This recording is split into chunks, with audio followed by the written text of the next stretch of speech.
Anyone with a bit of life experience knows this truth. If you pour a spoonful of wine into a bucket of sewage, you get a bucket of sewage. If you pour a spoonful of sewage into a bucket of wine, you still get a bucket of sewage. This is the law of wine and sewage. It's akin to a Chinese proverb, one rotten fish spoils the whole pot of soup, or one rat dropping ruins the whole pot of porridge. That spoonful of sewage, that rotten fish, or that rat dropping is what we often call a troublemaker. The negative impact of the law of wine and sewage is well known, much like a bad apple that, if not removed promptly, can spoil the whole box of apples with its rot. While the damage caused by a bad apple is limited to a box of apples. If a troublemaker infiltrates an organization, it may plunge into a precarious passive situation. Because organizational systems are built on mutual understanding, compromise, and tolerance, they are fragile and cannot withstand troublemakers. A troublemaker can quickly turn an efficient department into chaos. And even upright and capable individuals entering a chaotic organization can quickly be overwhelmed. But how do you distinguish between someone who is simply independent-minded and a troublemaker? In an organization or company, if leaders indiscriminately eliminate individuals with independent personalities and thoughts as troublemakers, it's a terrifying prospect. In a collective, the presence of one or several unconventional individuals is entirely understandable and should be accepted. If leaders insist on demanding that employees' work principles and goals align, it's unrealistic. Therefore, removing troublemakers must be based on one premise: determining whether they are truly troublemakers. If they are independent-minded individuals, they are often so because they possess extraordinary talent but lack in certain areas, making them unpopular with the majority, and even drawing clear boundaries with team members. For such individuals, leaders must truly exercise tolerance. Singapore's former Prime Minister Lee Kuan Yew once said, "Talented people have many faults, which is almost a common human trait.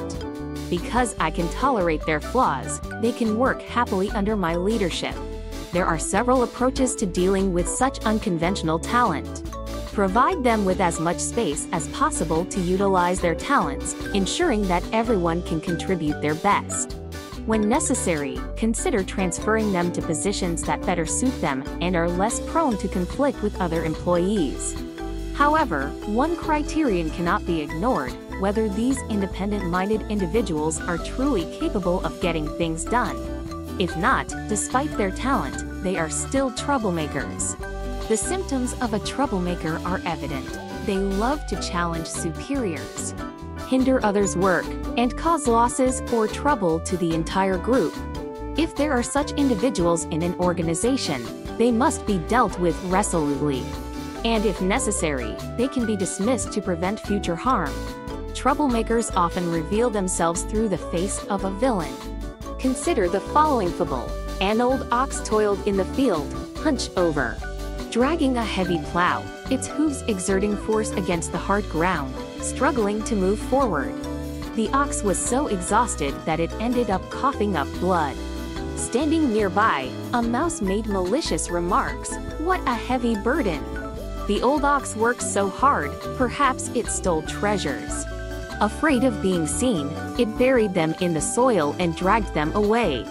Those two sharp knives on its head, how sharp they are! Perhaps they are for killing the owner. Why is it coughing up blood? It must have stolen a neighbor's chicken and not fully digested it. Why does such a bad old ox grow so tall? Why do humans like it so much? Look at us mice. Although we are small, we have kind hearts. Oh, the Creator and humans must have made a mistake.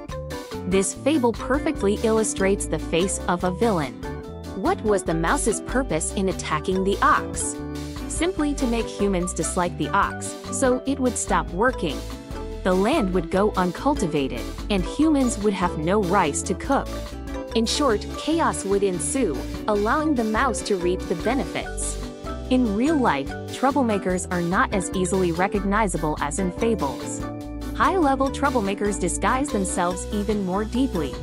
Not only do they not wear a label, but they may also be handsome and beautiful, with excellent eloquence and inner qualities, appearing as if they are capable generals. However, with careful observation, their behavior can still be discerned. Generally speaking, they exhibit the following characteristics: duplicitous, scheming behind others' backs, fabricate incidents out of thin air, fearing nothing but chaos, cannot stand others being superior to them, especially others' prosperity, most eager to pry into others' privacy, then make a big deal out of it, like to evoke sympathy with their so-called misfortunes, to make others less vigilant, enjoy sowing discord, with the sole purpose of profiting from it, love to flatter and deceive, showing one face while doing the opposite.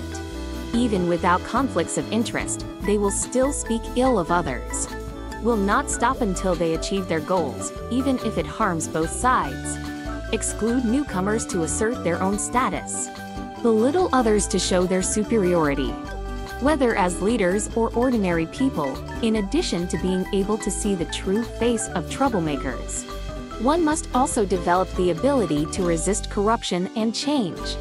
This means leaders must distinguish right from wrong and not give small-minded individuals the opportunity to cause trouble, while ordinary employees must distinguish between good and bad and not associate with troublemakers.